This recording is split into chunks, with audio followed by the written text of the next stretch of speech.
नमस्कार, मैं हूं सुरेश चौहान के और आप देख रहे बिंदास बोल। और आज का बिंदास बोल आप पोस्टर से ही समझ गए होंगे कि एक तरफ है धर्मवीर छत्रपति संभाजी महाराज तो दूसरी तरफ है सुअर औरंगजेब। इन दोनों की तुलना नहीं हो सकती, लेकिन औरंगिया के पिल्लों को बड़ी खुजली हो रही थी पिछले 8-10 दिनों से। जब से यह छावा फिल्म रिलीज हुई है तब से संभाजी महाराज और इस सुअर की तुलना के कई सोशल मीडिया पोस्ट दिख रहे थे। तो मैंने तय किया कि आज का बिंदास बोल ये न होने वाली तुलना पर करके बताऊंगा और इनको इनके औरंगिया की ताकत और कितनी इज्जत है ये बताऊंगा, ताकि ये शर्मिंदा हो जाए और हिंदू सुने, सनातनी सुने और अपने राजा के प्रति उसकी छाती और चौड़ी हो जाए, सीना गर्व से भर जाए। और इसलिए आज का बिंदास बोल जिन दो लोगों के बीच में तुलना नहीं हो सकती, जरा दिखाइए, इसका मुंह दिखाइए कैमरामैन, ये पता चलना चाहिए। ये छोटे में दिखाइए क्लोज में कि ये सुअर जो है, ये सुअर छोटे में दिखाइए, पता चले कि हमने सुअर का मुंह लगाया है। हमने सुअर का मुंह लगाया औरंगजेब को, क्योंकि सुअर से कम इसकी औकात नहीं है। और इस सुअर के पिल्लों को जो लग रहा है कि वो धर्मवीर संभाजी महाराज के साथ इस कमीने की, इस दरिंदे की तुलना करेंगे, वो आज का शो जरूर देखे। आपके जो भी ऐसे सेकुलर कीड़े होंगे या जो भी ऐसे जिहादी होंगे, उनका आज का शो जरूर भेजना, ताकि उनको उनकी औकात और औरंगिया की कीमत पता चले। बिंदास कविता से शुरुआत करता हूं शो की। शेर था संभाजी राजा, शेर था हमारा शंभू राजा, तो कायर था औरंग, छावा के पंजे से डरकर कांपा था औरंग। ले स्वराज की ध्वजा जो निकले, ले स्वराज की ध्वजा जो निकले, जगमग था भगवा रंग, नरसिंह सा गरजा था छावा, मुगल रह गए थे दंग, अपनों की लाशों पर चढ़कर। तुलना करता हूं औरंगिया के साथ, अपनों की लाशों पर चढ़कर जिसने ताज कमाया हो, क्या तुलना करे हम बताओ जिसने माटी पर प्राण चढ़ाया हो।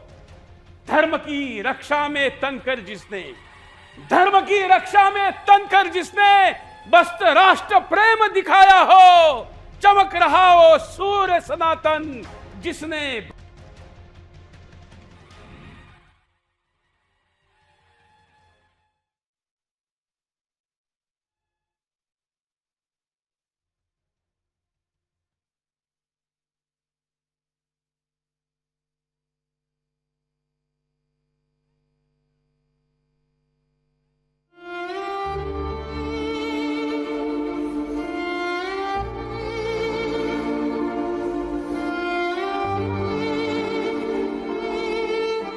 सत्य की एक चोट से झूठ की ओट में छिपी सारी मीनारें ध्वस्त होने लगी। झूठ से ढके वो सारे षड्यंत्र नंगे हो गए। दरिंदों की मजारों में दफन छल बेचैन हो उठा है। सनातनियों के रक्त में उबाल है। इतिहास के पन्नों से देश के दुश्मनों का मुखौटा उतरने लगा है। छावा की दहाड़ से औरंगजेब के पिल्ले बिलबिला उठे हैं। फिर से सच को झूठ बताने वाले नैरेटिव सेट होने लगे हैं। लेकिन वो कहते हैं ना कि सत्य परेशान तो हो सकता है, लेकिन पराजित नहीं, क्योंकि झूठ की उम्र छोटी होती है। छावा के शौर्य का सूर्य नए भारत के प्रभात को प्रकाशित कर रहा है। मां भारती के वीर बलिदानियों की आभा में हिंदुस्तान खुद को तलाश रहा है, अपने नायकों पर गर्व कर रहा है। और यही बात मजहबी शैतानों को खाए जा रही है। सच देखकर भी वो देश के खलनायकों को डिफेंड करने निकल पड़े हैं। नए नए ढोंग और स्वांग रचे जा रहे हैं। सच के आईने पर वो कल्पना की चादर चढ़ाकर सच को झूठ साबित करने पर तुले हैं। लेकिन सूर्य के प्रकाश को कोई ढक पाया है भला? हिंदुस्तान ने अब ये ठान लिया है कि पुरानी गलतियों को सुधारने का वक्त आ गया है। भारत के गौरवशाली विरासत पर चढ़ी इस फर्जी चादर को हटाने का वक्त आ गया है। शुरुआत भी हो चुकी है। बाबर अकबर के नाम पर खड़ी छल की बुनियादों पर कालिक पोत दी गई, पहचान बदल दी गई। सनातनी प्रकाश में अब छल के बादल छटने लगे हैं, क्योंकि तर्क वितर्क के प्रोपेगेंडा की आड़ में चल रही मजहबी मनमानी अब नहीं चलेगी। हिंदुस्तान को अपने गौरव, अपनी पहचान, वीरों के बलिदान पर गर्व है। इस पर सवाल उठाओगे तो पछताओगे। Bureau report, Sudarshan news. तो यह तुलना है, और इस तुलना पर आज मैंने किसी पैनलिस्ट को नहीं बुलाया। आज जनता बोलेगी। आज के बिंदास बोल में मैं टेलीफोन लाइन खोल दूंगा और आपको अपनी सारा आक्रोश इस कमीने के खिलाफ, औरंगा के खिलाफ, आपके हृदय में जितनी भी ज्वाला धधक रही है, टेलीफोन खोलिए और बोलना शुरू करिए।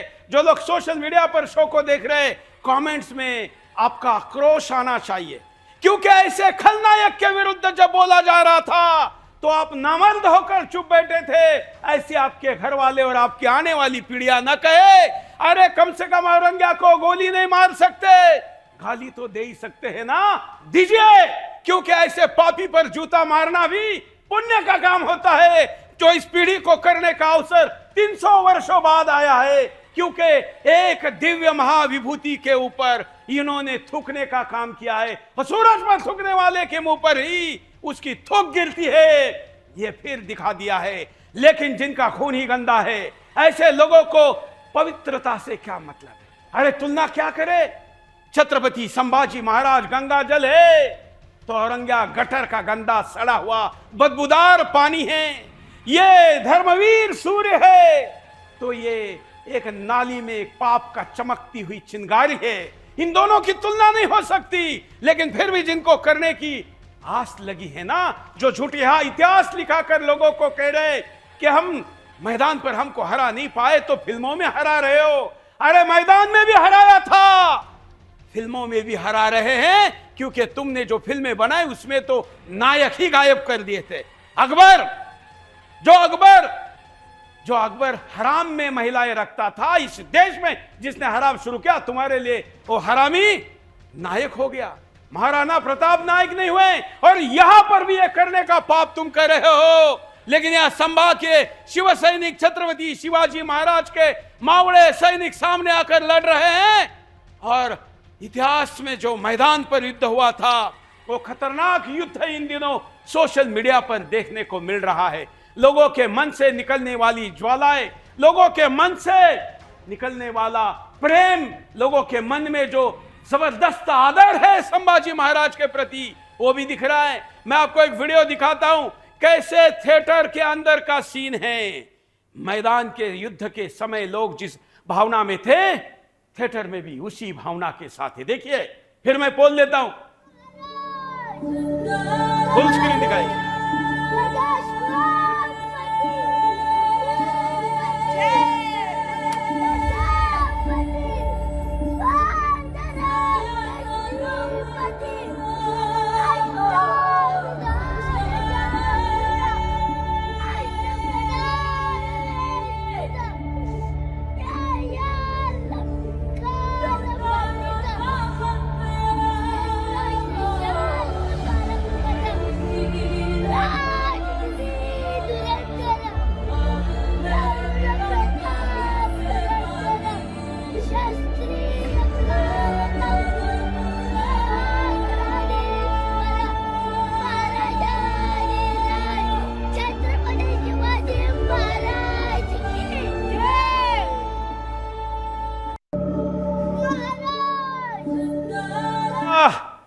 औरंगा के मरने के बाद क्या उसके प्रति ऐसा कोई आवाज देने वाला? ये तो एक वीडियो है, एक छोटा बच्चा है। इसके माँ बाप को भी मैं नमन करता हूं कि उन्होंने संभाजी महाराज इसको सिखाए, और एक थिएटर में खड़े होकर वो अपने राजा के प्रति आदरांजलि समर्पित कर रहा है।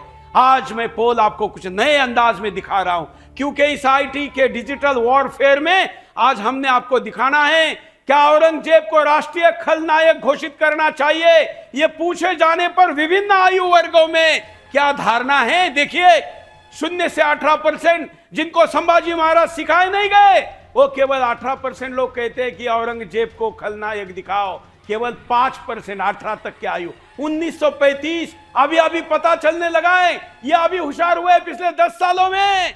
ये कह रहे हैं 15%, और 35 से 50 वालों को पता है इतिहास कभी ना कभी सुनने में आया है।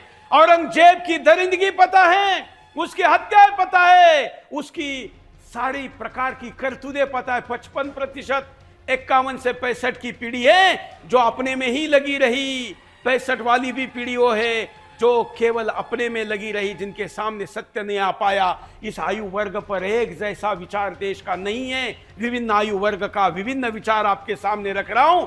ये आपके सामने है। पोल, क्या औरंगजेब को राष्ट्रीय खलनायक घोषित करना चाहिए? 100% वाला भी है, तो सीधे यस नो वाला वो भी दिखा दीजिए, ताकि लोगों को पता चले कि क्या कहता है देश और लोगों ने क्या कहा है। ये पोल मैंने आपके सामने दिखाया। मित्रों, आज मैं आपके सामने एक और तुलना करने जाने वाला हूं, उसके बाद मैं टेलीफोन लाइन भी खोलने वाला हूं। शेर संभाजी महाराज विरुद्ध सुअर औरंगजेब की तुलना हो सकती है क्या? बड़े स्क्रीन पे दिखाइए।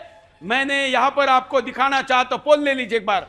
चलिए पोल के बाद आगे जाते। पूरा पोल जो 54 और 6% वाला है, जो मैंने पूरे आंकड़े दिखाए थे, उसका ये विश्लेषण है। कार्यक्रम के शुरू में ही 94% लोग कह रहे हैं कि औरंगजेब को राष्ट्रीय खलनायक घोषित करो। अब आगे चलते, पीछे चलते, मैं आपको बड़ा ही तुलनात्मक, क्योंकि हम कुतर्कों का उत्तर भी तर्कों के साथ देना चाहते हैं। जाकिर नायक जब इस देश में कह रहा था कि गणेश जी भगवान है क्या, साबित करके दिखाओ तो प्रसाद लूंगा, उसको हमने दिखाया था कि गणेश भगवान कैसे हैं और तुम्हारे कुतर्क विफल कैसे। वैसे अभी मैं यहां पर दिखाना चाहता हूं, बड़े स्क्रीन पे लीजिए। इन दोनों की जीवन की तुलना कुछ करके दिखाता हूं, ताकि आपको पता चले कि कुतर्कियों का उत्तर तर्कों के साथ देना है तो कैसे किया जाता है। जरा लीजिए जल्दी। पिछले स्क्रीन पर बड़े बड़े अक्षरों में मैं आपको आपके स्क्रीन पर, टीवी पर भी दिखाऊंगा, जिसमें दोनों की तुलना, जन्म का उद्देश्य, ये दोनों के जन्म का उद्देश्य ही इतना अलग है कि जिसकी तुलना नहीं की जा सकती। पढ़िए, शेर संभाजी महाराज और सुअर औरंगजेब के जीवन की तुलना, जन्म की तुलना छत्रपति शिवाजी महाराज के उत्तराधिकारी, जिनका जन्म ही हिंदवी स्वराज्य की रक्षा और हिंदू धर्म की प्रतिष्ठा बढ़ाने के लिए हुआ था। वे न्याय, वीरता और धर्म रक्षा के प्रतीक थे। वही दूसरी तरफ एक कट्टरवादी, सत्ता के भूखे और क्रूर मानसिकता वाले व्यक्ति, जिसने इस्लामी विस्तारवाद के लिए अपने ही परिवार को खत्म किया। उसका एकमात्र उद्देश्य हिंदू धर्म को समाप्त करना था। यह उसका पहला वाक्य है।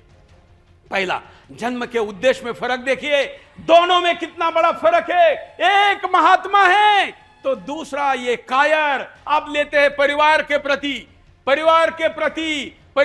प्रति दोनों का क्या रवैया था। शेर संभाजी महाराज अपने पिता शिवाजी महाराज जी के वीर गाथा को आगे बढ़ाया, स्वराज्य की रक्षा की और हिंदू संस्कृति को संरक्षित किया। तुलना कर रहा हूं मैं, इसी समय अपने ही पिता शाहजहां को जेल में डाल दिया, अपने भाई दारा शिकोह की हत्या करवाई और पूरे परिवार को सत्ता के लिए मिटा दिया। परिवार के प्रति दोनों के रवैये की यह तुलना है। बोलो औरंगजेब के पिल्लो, अगर कोई कुतर्क है तुम्हारा तो अभी भी दो, उसकी भी मैं यहां पर व्याख्या करूंगा, विश्लेषण करूंगा, क्योंकि तुम्हारे झूठ का जवाब मेरे सच से दिया जा सकता है, इसलिए दिखा रहा हूं। अगला मुद्दा, मैंने बड़े ही तर्कसंगत बातों को लिया है। शासन शैली, क्योंकि दोनों ही अपने अपने क्षेत्र में राजा होने का दावा किया जाता है। हालांकि राजा पूज्य होता है और शहंशाह, बादशाह दरिंदा होता है। संभाजी महाराज राजा थे। संभाजी महाराज एक लोकप्रिय, न्यायप्रिय, धर्म रक्षक और राष्ट्रवादी शासक थे, जिन्होंने हर नागरिक को समान अधिकार दिए और किसी भी जाति धर्म के साथ भेदभाव नहीं किया। उसी दूसरी तरफ सुअर औरंगजेब का कहेंगे तो क्रूर, कट्टर और अत्याचारी शासक था, जिसने लाखों हिंदुओं को इस्लाम में जबरन परिवर्तित कराया और भारत में धर्म के आधार पर भेदभाव को बढ़ावा दिया।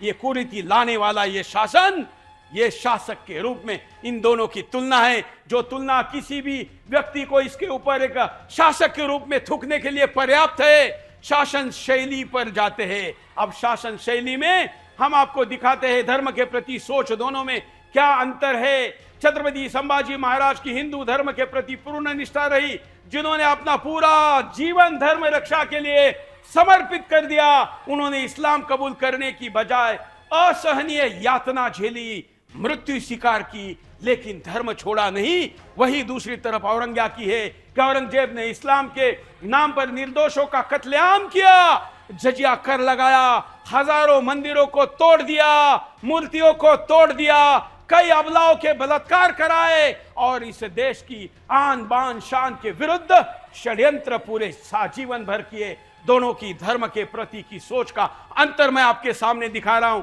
अगला भी दिखाइए, आगे भी देखते हैं कि इन दोनों में संस्कृति और भाषा के अंदर का क्या फर्क था। तो संभाजी महाराज संस्कृत, मराठी, फारसी, कन्नड़ सहित 8 भाषाओं के ज्ञाता थे। एक महान कवि और साहित्यकार थे जिन्होंने कई शास्त्रों और धार्मिक ग्रंथों का अध्ययन किया था। वही दूसरी तरफ औरंग्या की अगर हम तुलना करें तो औरंग सिर्फ अरबी और फारसी का जानकार था, जिसने भारतीय भाषा और संस्कृति को नष्ट करने की पूरी कोशिश की। ये संस्कृति और भाषा, ये दोनों की तुलना है। इन दोनों की तुलना को आपको समझना चाहिए। अगला तर्क लेते हैं, इन दोनों की तुलना हो ही नहीं सकती। लेकिन एक योद्धा के रूप में अगर मैं पहचान की बात करूं, जो कहता है कि औरंगजेब एक योद्धा था, ऐसे कायर को जो सेना के पीछे चलता था उसको योद्धा करने वाले को बताता हूं, संभाजी महाराज अपने सेना में आगे चलते थे, पीछे सेना चलती थी। या औरंग्या अपने महल में छुप कर रहता था और अपने सरदारों को आगे करके पीछे अपनी जान बचाता था। उसको अपने मुट्ठी पे विश्वास नहीं था, अपने तलवार में जान नहीं थी। ये कैसे योद्धा हो गया? लेकिन फिर भी जो तुलना करे, मैं उनको योद्धा के रूप में दोनों के पहचान की तुलना स्क्रीन पर दिखाता हूं। संभाजी महाराज एक अजय योद्धा थे। उन्होंने मुगलों के विरुद्ध अनेक विदेशी आक्रांताओं के खिलाफ सैकड़ों युद्ध लड़े, हिंदवी स्वराज्य की रक्षा की, लेकिन कोई भी युद्ध जीवन में कभी नहीं हारे। इन्होंने मुगलों के खिलाफ युद्ध लड़े, इन्होंने यवनों के खिलाफ युद्ध लड़े, पोर्तुगीजों के खिलाफ युद्ध लड़े, अंग्रेजों के खिलाफ युद्ध लड़े। तब पोर्तुगीज गोवा में पोर्तुगीज आ चुके थे, अंग्रेज आ रहे थे। इन्होंने अफगानियों के साथ युद्ध लड़े, ईरानियों के साथ युद्ध लड़े, लेकिन जीते जीवन में कभी नहीं हारे और संभाजी महाराज थे।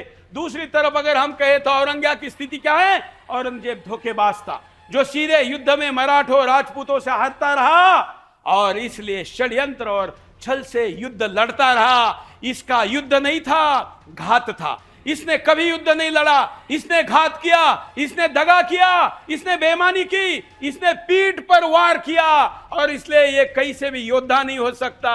इसका पहचान योद्धा के रूप में करवाई नहीं जा सकती। फिर भी जो कह रहे हैं कि वो योद्धा है, उनको मेरा ये सबूतों के साथ पूरी जानकारी है। अगला मैं आपको दिखाता हूं। आगे इसकी तुलना मैंने की है धर्म रक्षा का बलिदान। क्या बदले दोनों में? 39 दिनों तक भीषण यातनाएं दी, भीषण यातनाएं। इसका वर्णन मैं आपको अलग से कराऊंगा जब तुलना समाप्त हो जाएगी। 39 दिनों तक भीषण यातनाएं सहने के बाद भी धर्म नहीं छोड़ा, अंतिम सांस तक हिंदुत्व की रक्षा के लिए समर्पित रहे। ये संभाजी महाराज थे।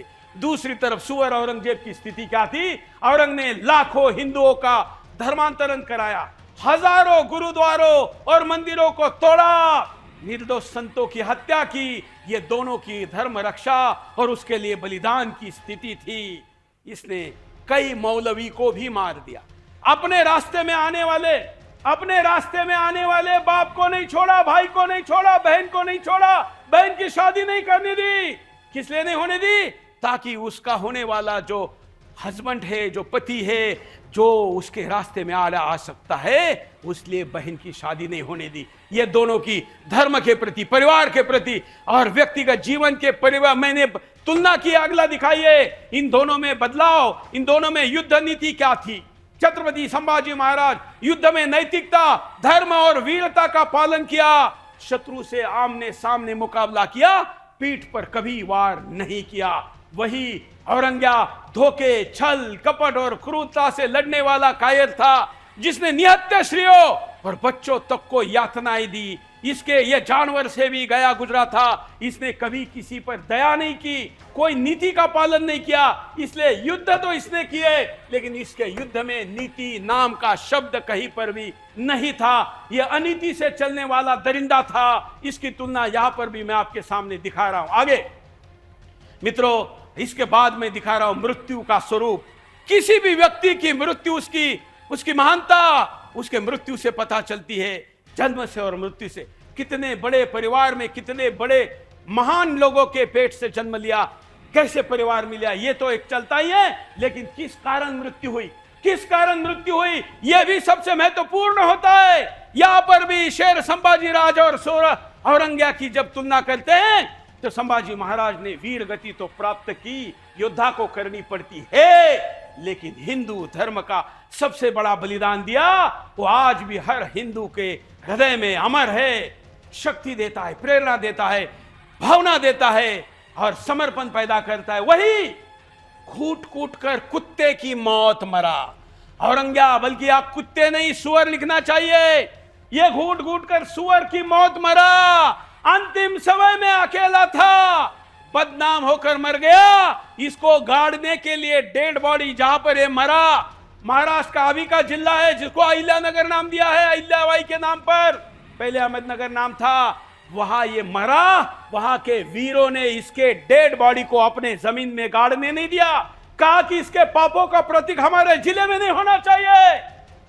इसकी डेड बॉडी रात के अंधेरे में सुअर की तरह मरे हुई डेड बॉडी को लात में भाग कर लेके गए। और आज जहां पहले औरंगाबाद था, जहां छत्रपति संभाजी नगर है, उसके जिले में जहां आज जिसको लोग खुलताबाद और हम रत्नपुर कहते, वहां पर इसकी बॉडी रखी हुई है। दोनों के मृत्यु में इतना बड़ा अंतर है, एक ने बलिदान दिया और एक ने केवल हत्याएं की। ये दोनों के जीवन के तुलना का कुछ अंश मैंने आपके सामने दिखाया है। और भी अगर किसी औरंग्या के पिल्लों के पास कोई तर्क है, कुतर्क है, वो अपने आप को संभाजी महाराज से बड़ा दिखाना चाहता है, तो बताओ, टेलीफोन लाइन में खोल रहा हूं ताकि बात रखी जा सके। एक कॉलर को लेते, उसके बाद मैं आपको और भी ऐसी जानकारी दूंगा जो सुनने के बाद औरंग्या के पिल्लों की गर्दन झुक जाएगी और आपका सीना चौड़ा हो जाएगा। एक कॉलर के पास चलते हैं। जय हिंद, बोलिए, क्या कहना है आपको? जय श्री राम। हाँ, ये मैंने बोलना है कि ये अत्याचारी मुगल बाहर से आए थे, इनके नाम से सब सड़कों के और जगहों के नाम। बिल्कुल, धन्यवाद। इनके नाम सड़कों को क्यों है? आज भी इन नामों के विरुद्ध आंदोलन चल रहा। मैं वीडियो दिखाता हूं।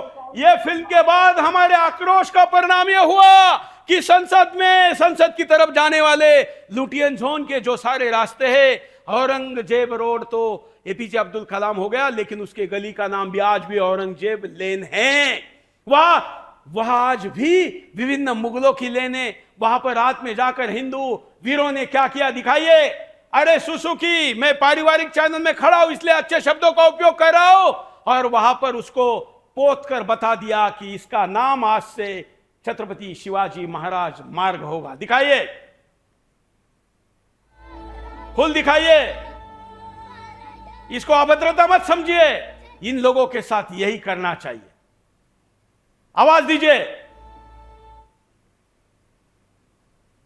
इन लोगों ने क्या कहा?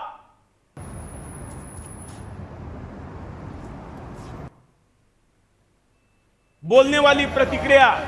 जय भवानी, जय शिवाजी, जय भवानी, जय शिवाजी, जय भवानी, जय शिवाजी, छत्रपति संभाजी महाराज की जय, छत्रपति संभाजी महाराज की जय। बाबर अकबर औरंगजेब के नाम से नहीं जाना जाता ये देश। बाबर अकबर औरंगजेब के नाम से नहीं जाना जाता ये देश। भगवान श्री कृष्ण श्री देश के मालिक और इस देश के बाप ये है। आन है, भगवा हमारी शान है। अगर हमारे पूर्वजों ने इसके लिए अपनी जान दी है तो इस धर्म को रक्षा करना हमारा कर्तव्य है, और इसके लिए जान दे भी सकते हैं और जान ले भी सकते हैं। आज बाबर अकबर औरंगजेब के नाम से नहीं जाना जाता ये देश। भगवान श्री कृष्ण श्री राम के नाम से जाना जाता है। छत्रपति शिवाजी का नाम या इस भारत के अंदर इन रोड के नाम रखवा रखे ना, इससे ज्यादा शर्म की बात कोई और नहीं हो सकती भाई। ये छत्रपति शिवाजी महाराज के वंशज है। इन रगों में, इन भुजाओं में इनका खून बोलता है, इनका खून बोलता है, भवानी का खून बोलता है। तो इस देश के अंदर ऐसे गद्दारों के नाम की कोई जगह नहीं है। छोड़ दी गई, उसके बाद भी अगर इन गद्दारों का नाम या इस भारत के अंदर इन रोड के नाम रखवा रखे ना, इससे ज्यादा शर्म की बात कोई और नहीं हो सकती भाई। ये छत्रपति शिवाजी महाराज के वंशज है। खून तक उखाड़े गए, उनके घावों पर नमक डाला गया, उनके आंखों में सरिया डाली गई, उनकी जीभ काटने का काम करा गया। बाबर अकबर औरंगजेब के नाम से नहीं जाना जाता ये देश। भगवान श्री कृष्ण श्री राम के नाम से जाना जाता है। छत्रपति शिवाजी महाराज, संभाजी महाराज, महाराणा प्रताप, पृथ्वीराज सिंह चौहान के नाम से जाना जाता है। आज दिल्ली में भी हिंदुत्ववादी सरकार है और देश में भी हिंदुत्ववादी सरकार है। मैं प्रधानमंत्री मोदी जी और देश के गृह मंत्री अमित शाह जी से हाथ जोड़ करके अनुरोध करना चाहता हूँ, इस अकबर, बाबर, हुमायूं और औरंगजेब के नाम के कलंक को खत्म करने का काम करें। आज छावा फिल्म को देख करके एक एक कट्टर हिंदू सनातनियों का खून खोल रहा है। किस प्रकार से हमारे छत्रपति शिवाजी महाराज, हमारे संभाजी महाराज को इतना प्रताड़ित करा गया कि उनके नाखून तक उखाड़े गए, उनके घावों पर नमक डाला गया, उनके आंखों में सरिया डाली गई, उनकी जीभ काटने का काम करा गया। आज जब थिएटरों में लोगों ने पिक्चर देखी तो पिक्चर देख करके उनकी आंखों से आंसू निकल रहे हैं। बाबर, अकबर, औरंगजेब के नाम से नहीं जाना जाता, ये देश भगवान श्री कृष्ण, श्री राम के नाम से जाना जाता है। छत्रपति शिवाजी महाराज, संभाजी महाराज, महाराणा प्रताप, पृथ्वीराज सिंह चौहान के नाम से जाना जाता है। आज दिल्ली में भी हिंदुत्ववादी सरकार है और देश में भी हिंदुत्ववादी सरकार है। मैं प्रधानमंत्री मोदी जी और देश के गृह मंत्री अमित शाह जी। वहां पर कुछ और भी लोगों ने दूसरे रास्तों के भी नाम बदले, जरा उनकी प्रतिक्रिया भी सुनाइए। वहां तो एक भी नाम नहीं होना चाहिए। मैं दिल्ली की नई मुख्यमंत्री को कहता हूं कि अब तो दिल्ली में बाबर, औरंगजेब और ये सारे मुगलों के नाम हैं, इनको बदल दीजिए, नहीं तो दिल्ली की जनता बदलेगी। मैं दिल्ली पुलिस को अपील करता हूं कि इनके ऊपर कोई कार्रवाई ना हो, क्योंकि इन्होंने कलंक को धोने का काम किया है। एक और वीडियो भी दिखाइए, वैसे कई लोग कर रहे हैं और ऐसे करने वालों के मैं साथ हूं। खत्म करो और इस देश के क्रांतिकारियों के नाम पर इस देश के रोडों का नाम रखो। अगर आज भी देश की जनता छावा जैसी अगर जो मूवी जिस तरीके से जिसमें सच्चाई दिखाई गई है, जिसमें जिस तरीके से छत्रपति संभाजी महाराज के साथ उनके नखूने और जिस तरीके से उन्हें पीड़ा दी गई, अगर अब भी तुम चुप बैठे हो, शांत बैठे हो, तो भाई तुम्हारे अंदर का जो खून है वो ठंडा हो चुका है। क्योंकि जिस तरीके से उन्हें त्याग, बलिदान और जिस तरीके से इनका क्रूरता दी गई है ना भाई, हम तो बिल्कुल नहीं सहने वाले और इसके लिए हर तरीके से तैयार है भाई। मुकदमा खाने तैयार है, जेल जाने तैयार है, लेकिन दिल्ली के अंदर अगर जिस दिन जेल से बाहर आया उसके बाद भी ये बोर्ड उखाड़ दूंगा अगर यहाँ पर छत्रपति संभाजी महाराज का नाम नहीं मिला। बिल्कुल का नाम मिला तो ये बोर्ड उखाड़ के ले जाऊंगा। इसके लिए अभी दोबारा जेल जाना पड़ेगा। छत्रपति तो यह परिणाम भी दिखने लगा है। मैं देश भर के सारे लोगों को अपील करता हूं कि आपके आसपास भी ऐसे कलंक अगर कहीं है तो उनको मिटाने के आगे आइए। ज्यादा से ज्यादा क्या होगा, आपके यहां की धर्मद्रोही सरकारें अगर आपके खिलाफ एक एफआईआर करेगी तो लड़िए। अरे कम से कम आपको धर्म के लिए गर्दन कटाने की जरूरत नहीं पड़ी है। आपको ऐसे लोगों के लिए कम से कम आपने ऊपर एक एफआईआर झेलनी चाहिए, अगर कहीं होती भी है, ताकि कम से कम जब नामर्दों का इतिहास लिखा जाए तो उसमें आपका नाम ना आए, क्योंकि आपने आपको यथासंभव ऐसे कलंक को मिटाने का काम किया। आपको तलवार हाथ में लेकर ऐसे लोगों को खत्म करने का अवसर नहीं मिला है, तो कम से कम स्प्रे लेकर इनके नाम मिटाने का अवसर आपको मिला है, उसको पूरा करिए। जहां पर भी शहरों के नाम, जहां पर सड़कों के नाम, भवनों के नाम इनके नाम पर है, उसको मिटाने का काम उस शहर में करिए। किसी शहर में मर्द रहते हैं कि नहीं, इस नाम से पता चलेगा कि उसका नाम अभी भी कौन सा है। वहां के शासकों का दिमाग दिवालिया है या देशभक्त है, इससे पता चलेगा कि उस शहर का नाम क्या है। और इसलिए आपको अपने यहां पर यह करना चाहिए। मैं आपको और भी कई चीजें दिखाने वाला हूं, उसके पहले एक कॉलर के पास चलते हैं, उनकी बात सुनते हैं, क्योंकि आज आपको बोलना है। किसी भी स्थिति में केवल बोलना नहीं, गरजना है। आगे जय हिंद बोलिए, क्या कहना है आपको? हेलो, बोलिए। हेलो, हाँ बोलूं? हाँ सर, जो आपने ये कंपैरिजन दिखाया है, इस कंपैरिजन के लिए मैं 3 शब्द बोलूंगा केवल, पूरा कहानी उसी में आ जाएगी। पहला नाम है हमारी संयोगिता। जो इन्होंने किया वो इनकी मानसिकता दिखाती है। उससे बचने के लिए हमारी माताओं बहनों ने रानी पद्मावती का रास्ता अपनाया। और हमने क्या किया, हमने गौहर बानू के साथ क्या किया, ये पूरी दुनिया ने देखा। तो इतना अंतर है। हम 3 शब्दों में ही पूरी कहानी आपको बता रहे हैं। संयोगता, रानी पद्मावती और गौहर बानू। गौहर बानू जब हमारे यहाँ थी तब भी हमने उसको छोड़ा और उसको माँ बहन के साथ दिया और उसको अपने माँ से ऊंचा दर्जा दिया। बिल्कुल, ये फर्क है। ये दोनों के संस्कृति का फर्क आप बता रहे जी। लेकिन फिर भी औरंगिया के पिल्ले कह रहे हैं कि औरंगिया महान था। चलिए, वो तो तेलंगाना के थिएटर में स्कूली बच्चों ने छत्रपति शिवाजी महाराज और संभाजी महाराज जी के नारे लगाकर सत्ता को चुनौती दी। छोटे बच्चों ने, देखिए आप चुप है तो बोलिए।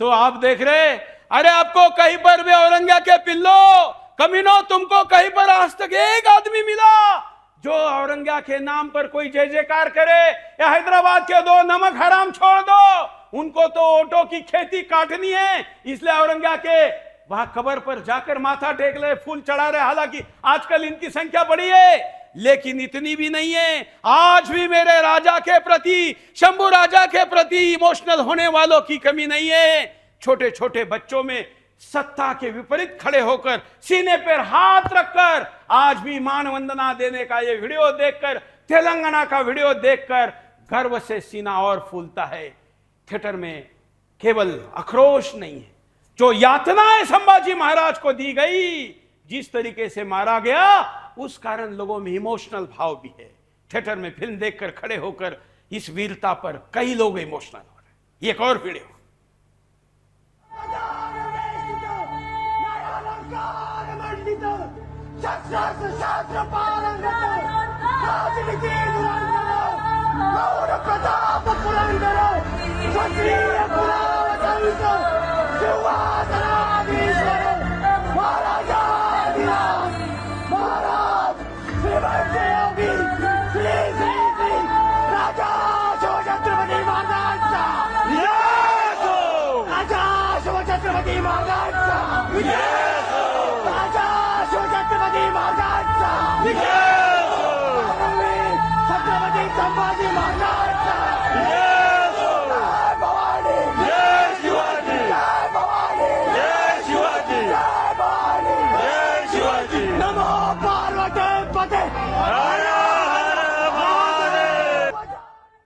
इतना ही नहीं, अमेरिका के टाइम स्क्वायर पर भी छावा छाया हुआ है। हर हर महादेव के नारे लगाए जा रहे।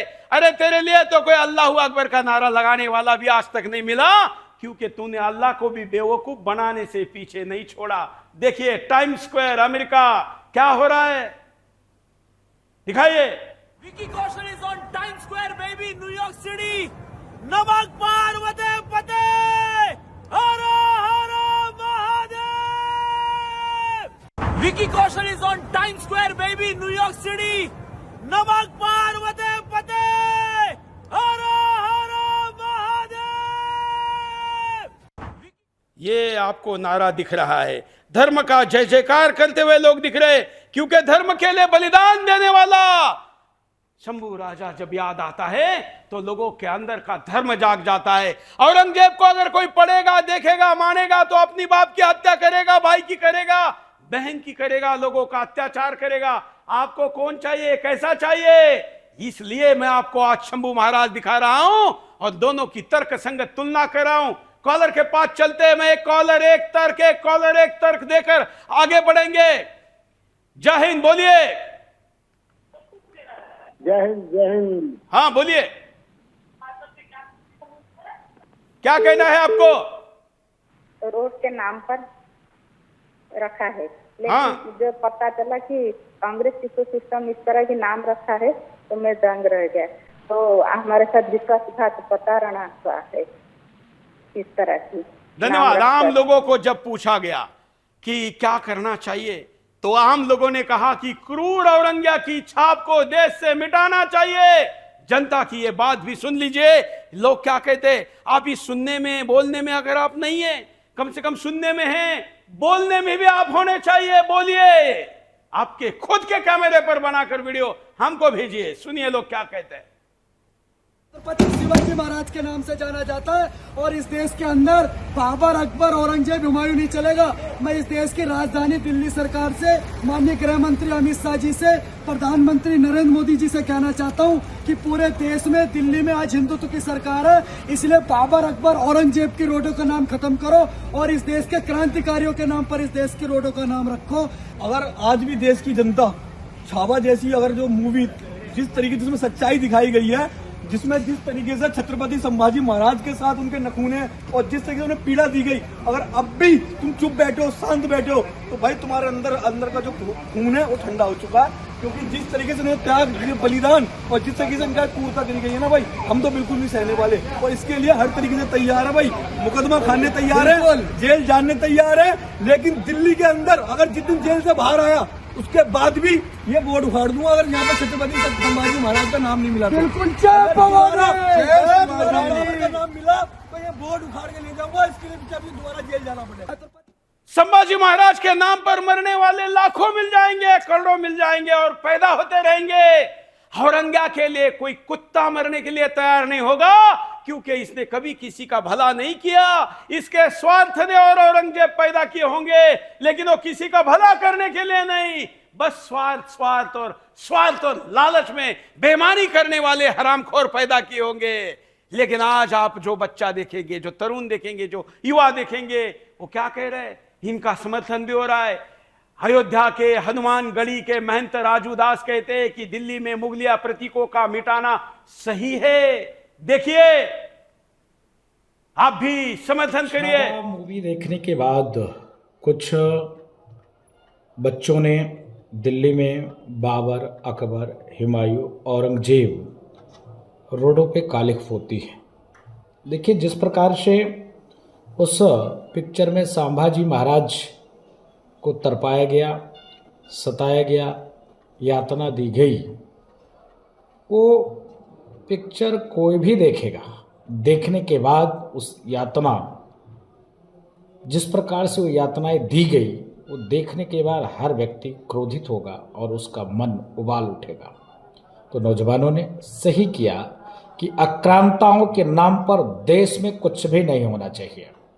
उसने ठीक किया, कालिख पोत दिया, तत्काल उस बोर्ड को उखाड़ देना चाहिए, क्योंकि ऐसे आक्रांता, आक्रमणकारी, षड्यंत्रकारी, चोर, नीच, लुटेरों के नाम से देश में कुछ भी नहीं होना चाहिए।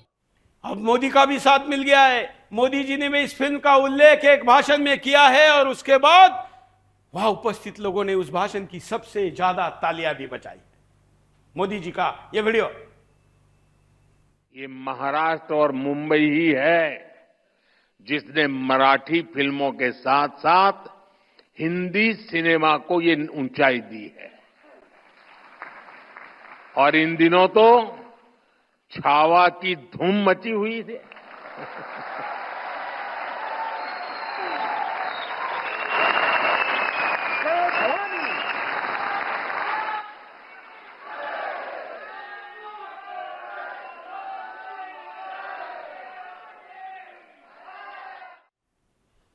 छत्रपति संभाजीनगर जिले में आज भी औरंगजेब की कब्र है।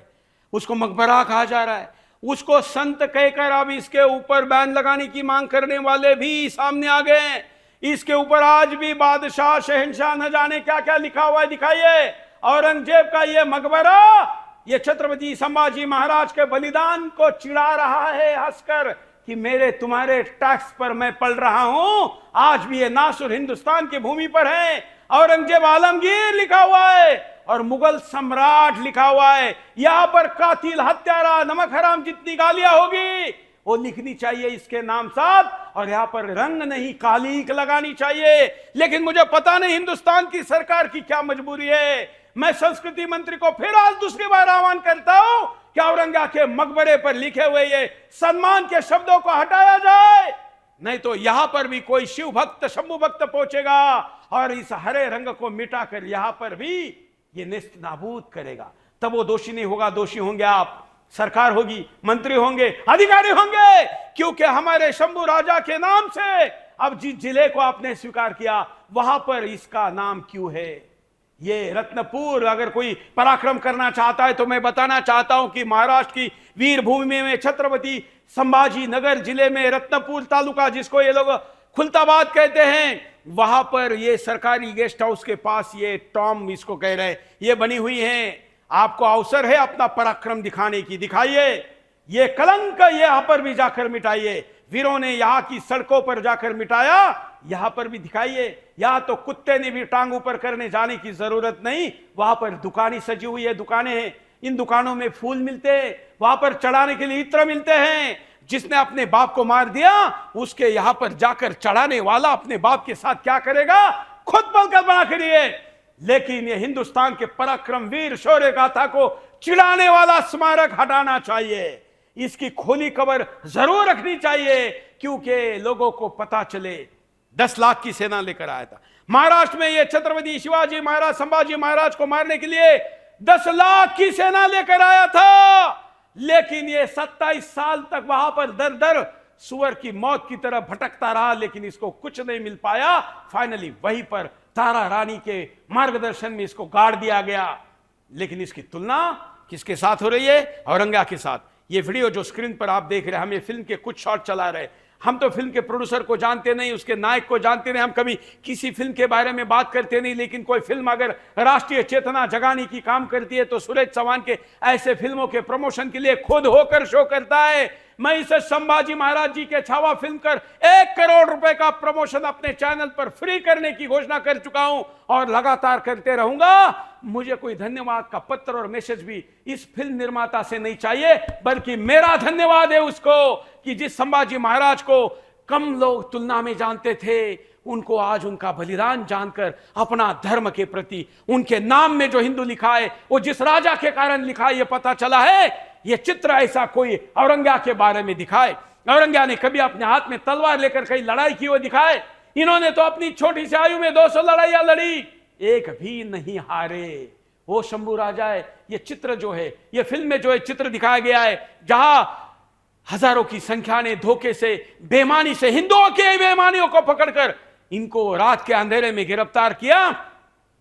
हजारों लोगों के सामने छत्रपति संभाजी महाराज जान बचाने के लिए लड़ नहीं रहे हैं, आक्रमण से हमला कर रहे हैं। और हजारों की सेना जो घेरी हुई है वो वहां पर अपनी जान बचा रही है। चित्र की कल्पना करिए। मैं तो इस डायरेक्टर का भी धन्यवाद करता हूं। ये देखिए, ये आक्रमण में है शिवा संभाजी महाराज, और दूसरे जो उनको हथियार लेकर वहां पर हमला करने के, वो खुद के बचाव में है। यह होता है किसी वीर का मरना, यह होता है किसी शूर वीर का लड़ना। अरे औरंगजेब के पिल्लो कमीनों, औरंगजेब का कोई एक ऐसा चित्र का वर्णन बताओ। वीडियो और फोटो तो छोड़ दो, किसी तुमने लिखी हुई कहानियों में दिखाओ जिसमें इसके किसी शौर्य पराक्रम की गाथा लिखी हुई हो। नहीं, ये बेईमान पीठ में खंजर मारने वाला, ये इसी गंदे खून की औलाद, ये पराक्रम नहीं हो सकता। और इसलिए इसके पीछे कोई पराक्रमी नहीं खड़ा है। सारे बेईमान गद्दार नमक हराम खड़े हैं, जिनको विभाजन के बाद लात मारकर पाकिस्तान भेजना चाहिए था। हमारे पुरखों के और गांधी के गलती के कारण जो इस देश में है, वो आज औरंगजेब का महिमा मंडन करके संभाजी महाराज जैसे वीर महापुरुष योद्धा का अपमान कर रहे हैं।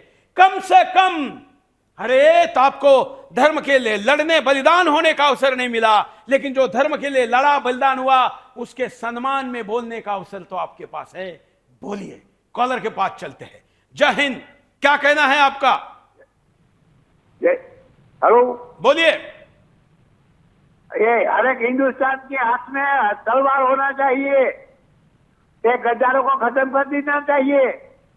ऐसा कहते कहते खुद खत्म होने की स्थिति आई है हिंदुओं की। कुछ नहीं होगा, कुछ प्रधानमंत्री छुट्टी देगा तो खत्म कर दिया जाएगा। एक पीढ़ी को तो संघर्ष करना होगा, और अब पिछली पीढ़ियों के संघर्ष पर अगली पीढ़ियां टिकती है। ये हिंदुस्तान ऐसे अनेक महावीरों, आप महाराणा नाम जानते, लेकिन कितने राणा हुए, उन राणाओं के बलिदान को आज नाम भी नहीं जानते। राणा संगा कितने को पता, ऐसे कई राणा हुए, कहां पता है। लेकिन इनके बलिदान के कारण आज हम जिंदा है। हम अगर बलिदान नहीं देंगे तो हमारे अगली पीढ़ियों को स्वतंत्रता नहीं मिलेगी। इस फिल्म के अंदर एक सीन है जब औरंगजेब जबरदस्त यातनाएं देता है वो यातनाओं के बाद प्रतिदिन की अपडेट उसके गुप्तहेर आकर औरंगजेब को देते हैं।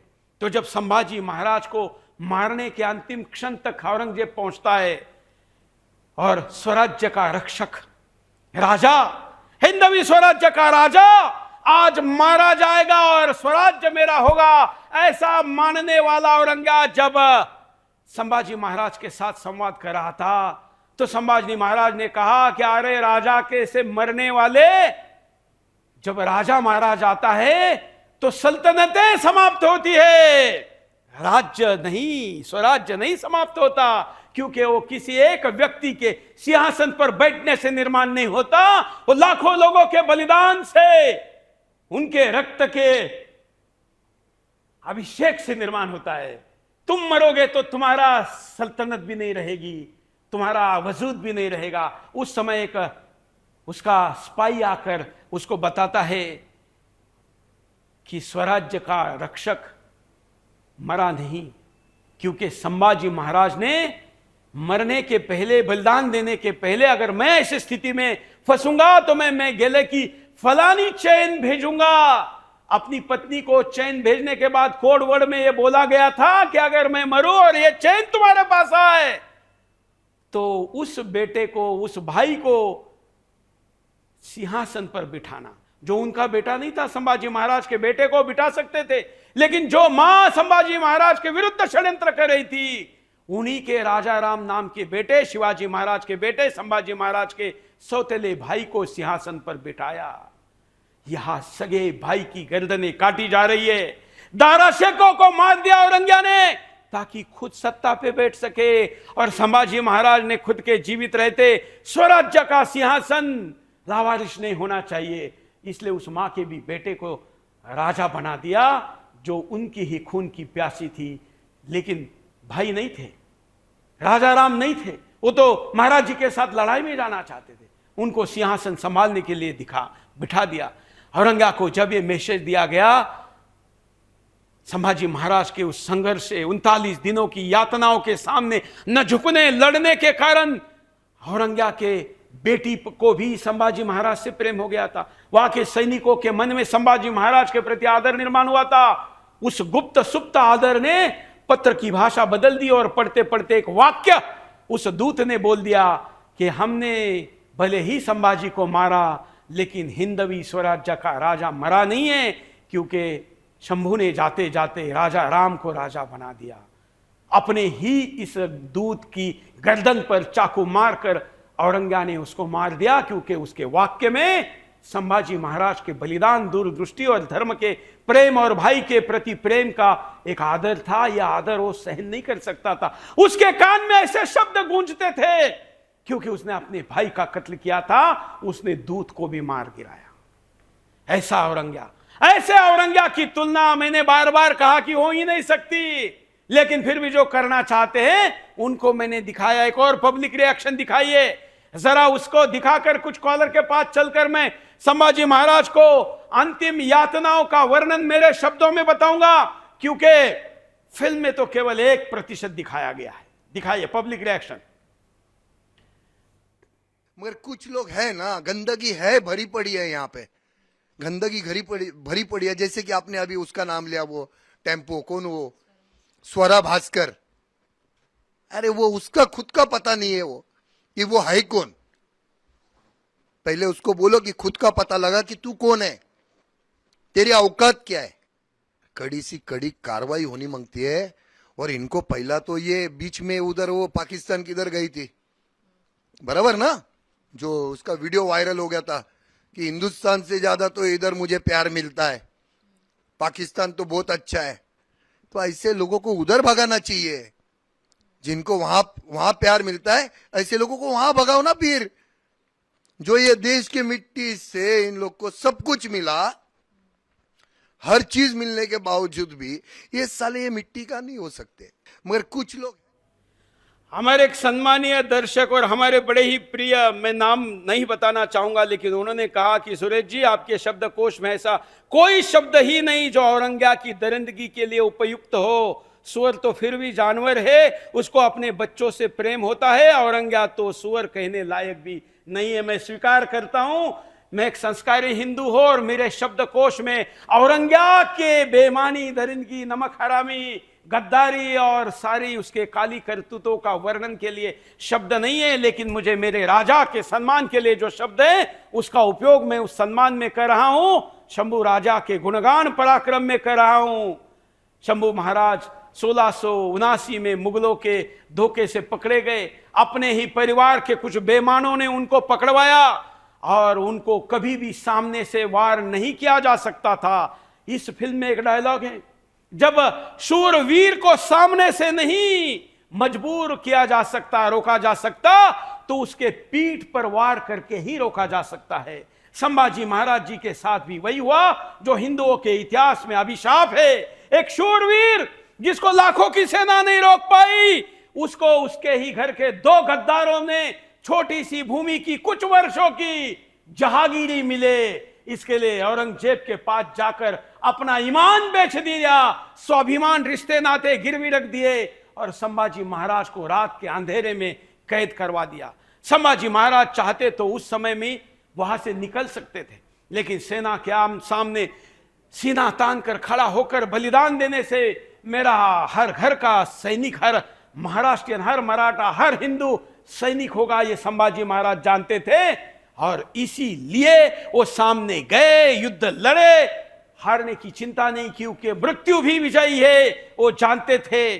झांसी की रानी ने कहा था, इस देश में विजयी होने वाला ही सबसे बड़ा नहीं है, सब कुछ छोड़ जो खड़ा है वही सबसे बड़ा है।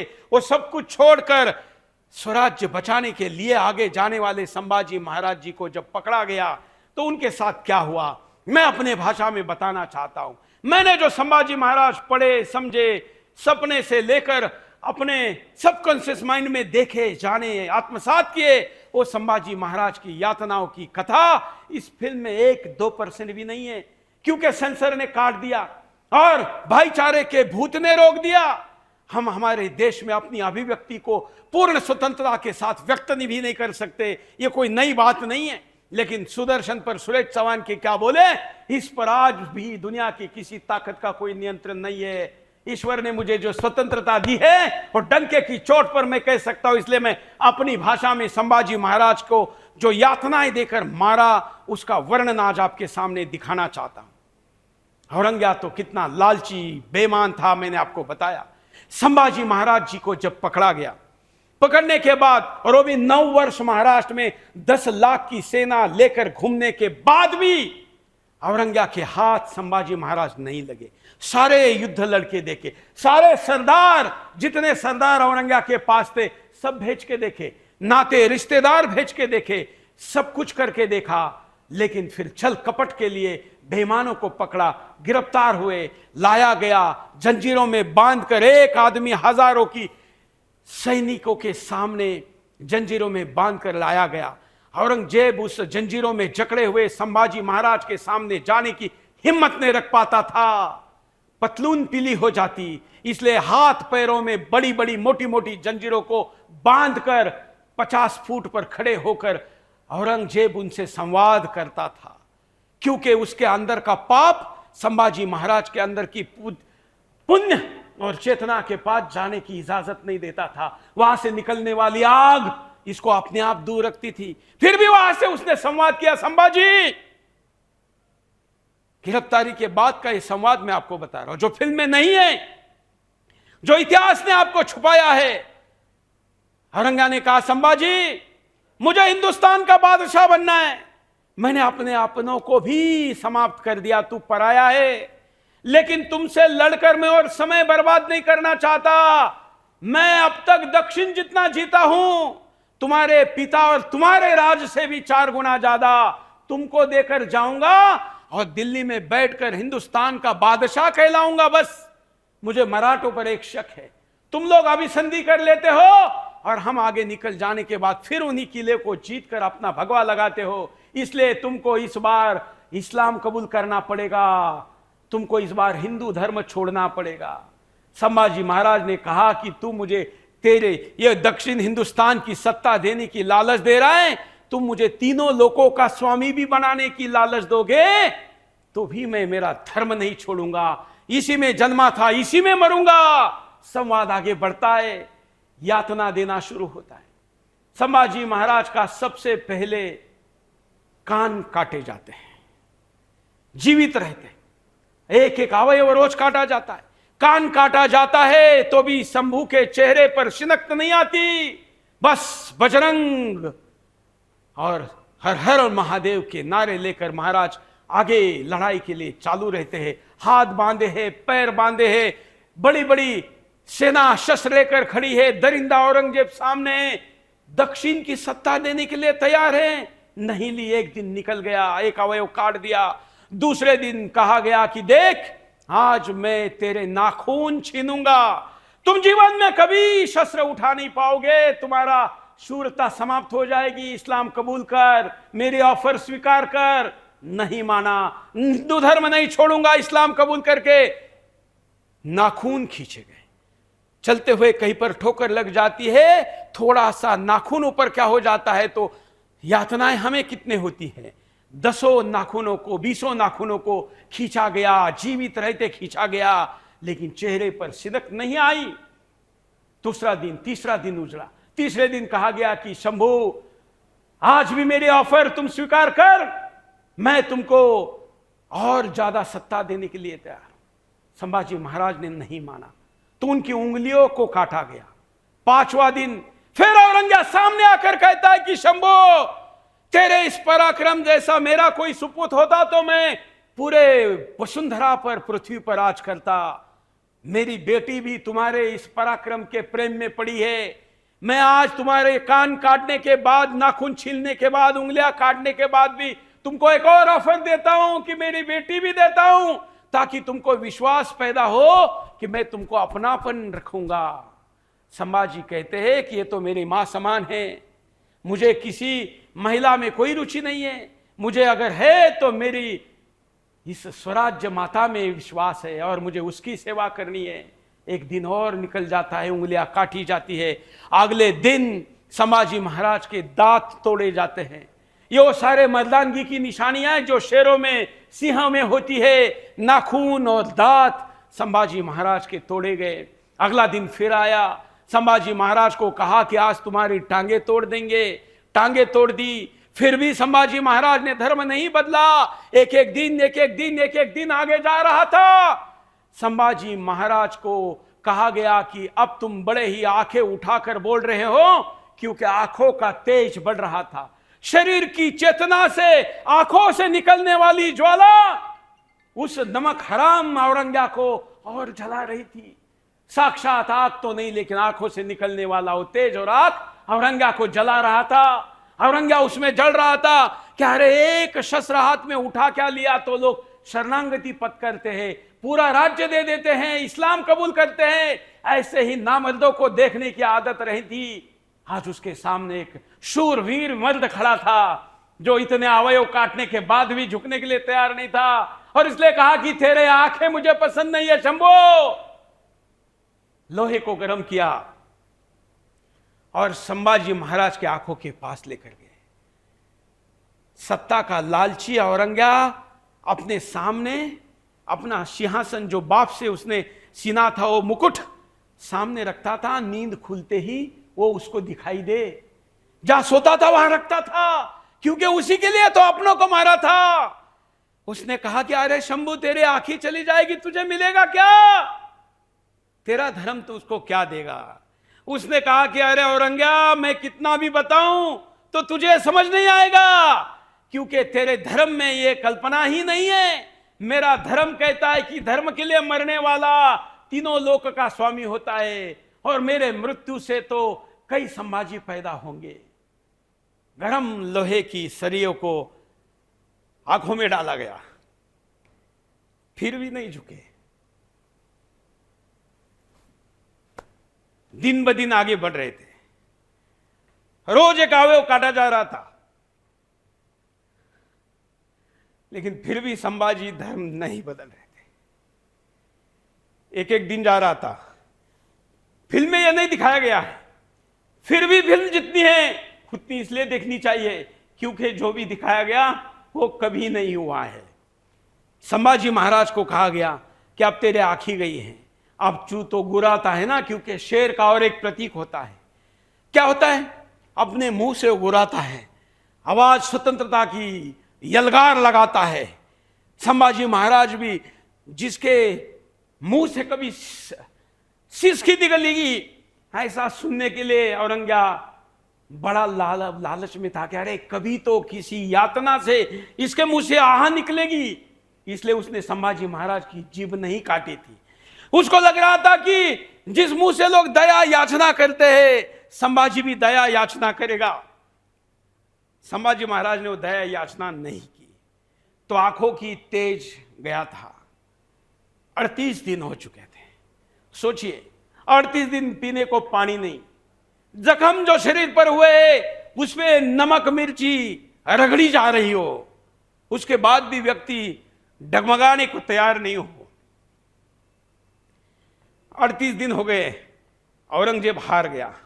औरंगजेब ने कहा कि ये अब बहुत हो गया, अब इसका खात्मा करेंगे। और औरंगजेब ने इतने 38-40 दिन चुने क्यों? क्योंकि महाराष्ट्र में नववर्ष का उत्सव आता है, गुड़ी पाड़वा। चैत्र का ये गुड़ी पाड़वा के एक दिन पहले की अमावस्या के दिन हिंदू राजा, हिंदवी स्वराज्य का उत्तराधिकारी छत्रपति शिवाजी महाराज का सुपुत्र, जिसकी गौरव गाथा आज भी हम जैसे कई लोगों को प्रेरणा देती है, उसको कई टुकड़ों में काटा गया।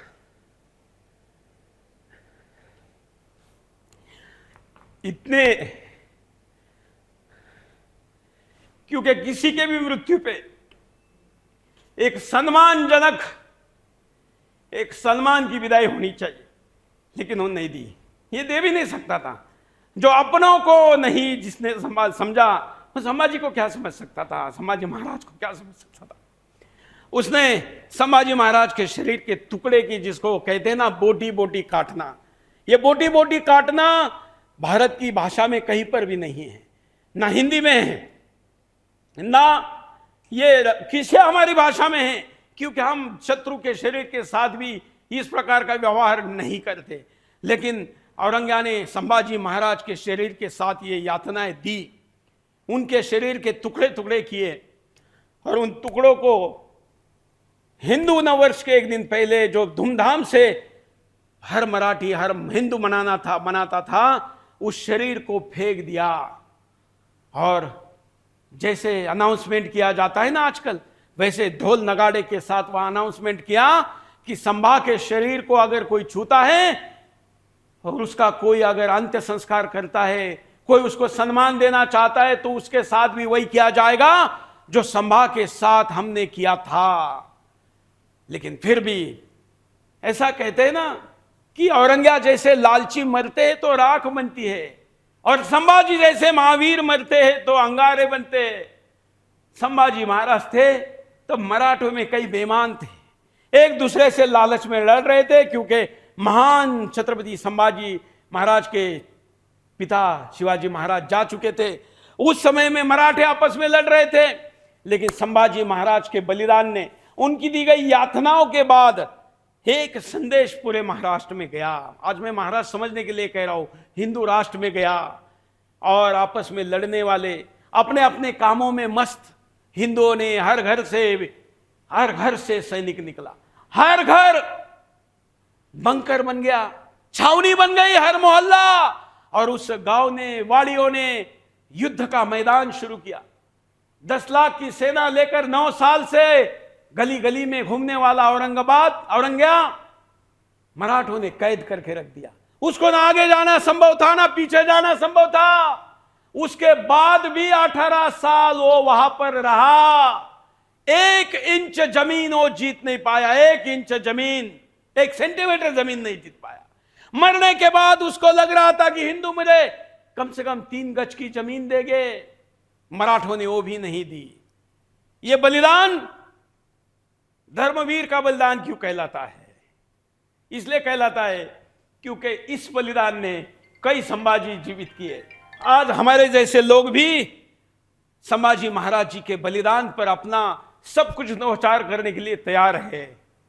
औरंगजेब की और धर्मवीर की तुलना नहीं हो सकती, लेकिन मैंने इसलिए की क्योंकि सोशल मीडिया के फ्रीडम पर यह तथाकथित लोकतंत्र के नौटंकी में गालीबाज को भी मेरे राजा को गाली देने का अधिकार दिया है। और दुर्भाग्य से एक संविधान का मानने वाला हूं, इसलिए मुझे वो देखना पड़ रहा है। लेकिन ये मर्यादा तभी तक मानी जाएगी। मैं मुसलमानों को कहता हूं कि तुम्हारे अंदर के ये पिल्ले अगर संभाजी महाराज को इसी तरीके से यातनाएं गालियों की देंगे तो फिर ध्यान रखना, तुम्हारे आदर तुम्हारे सम्मान को भी हम सम्मान देंगे, यह आशा मत रखना। यह केवल शब्दों और कुछ लिखे हुए शब्दों की लड़ाई नहीं है, यह स्वाभिमान की लड़ाई है जिसने हमारे वीरों ने सर्वस्व लुटा दिया है। उस लड़ाई में हम सब कुछ लुटाने और सब कुछ लुटवाने के लिए जाने जाते हैं, ध्यान रखना। और इसलिए ये तुलना करने के चक्कर में आज के बाद कोई नहीं पड़ेगा। आज का ये बिंदास बोल आने वाले भविष्य के लिए इस गौरवशाली अतीत को भी जरूर बताएगा। आज यहीं पर रुकते हैं, लेकिन ये लड़ाई जारी रहेगी। मेरा उस फिल्म से कोई लेना देना नहीं है, लेकिन उस फिल्म से सब कुछ मेरा लेना देना है, क्योंकि इस फिल्म ने कई लोगों के अंदर संभाजी जीवित किए हैं। और इसलिए अपने छोटे से छोटे बच्चों को भी लेकर जाइए। मैं जिनको जानता हूं, मैंने जिनके पेट में बच्चे हैं, मैंने उन भी हमारे जानने वालों को कहा कि पेट के बच्चों को लेकर जाइए, क्योंकि हमारे यहाँ गर्भ संस्कार होते हैं। और आने वाले दिन हिंदुओं के लिए बहुत कठिन है, क्योंकि हिंदू अल्पसंख्यक होता जा रहा है। कोई सत्ता नहीं बचा पा रही है, ना उधर की फौज जो पैदा हो रही है ना, 4-4 बीबियां और 44, ना वो कम हो पा रही है। हम तो एक एक बच्चे पर आ गए हैं, और इसलिए आने वाले दिन बहुत खतरनाक है। इसलिए पेट के अंदर भी संभाजी, पेट के अंदर से ही अगर आप जीजा माता बनकर पेट के अंदर के बच्चों को भी पढ़ाएगी, दिखाएगी छावा नहीं कुछ कर सकती, तो छोटे बच्चों को लेकर जाइए, बुजुर्गों को भी लेकर जाइए, घर के हर सदस्य को लेकर जाइए और ये छावा दिखाइए। अपनी भावनाओं को लोगों को व्यक्त करिए। जिनके पास पैसा है वो गरीबों को लेकर जाइए, थिएटर बुक करिए। हमारे अपील पर कई जगह पर लोग ये कर रहे हैं, आप भी करिए। यही एक बड़ा धर्म यज्ञ है। किसी कथा को सुनकर आप जितने धार्मिक होते हैं, इस फिल्म को देखकर आपके अंदर का थोड़ा सा भी योद्धा अगर जाग गया तो हिंदू धर्म की आज ये पुकार है, जरूरत है, आवश्यकता है। जाइए जाइए, छावा देखिए। आज मैं सामान्यतः कभी भावना विवश नहीं होता, लेकिन आज हो गया। लेकिन आज मैंने आपके सामने मेरी भावनाओं को व्यक्त करके संभाजी महाराज के प्रतिमा पर अपने आश्रुओं से अभिषेक का प्रयास किया है। आशा है कि आप मेरे से सहमत होंगे। हर हर महादेव।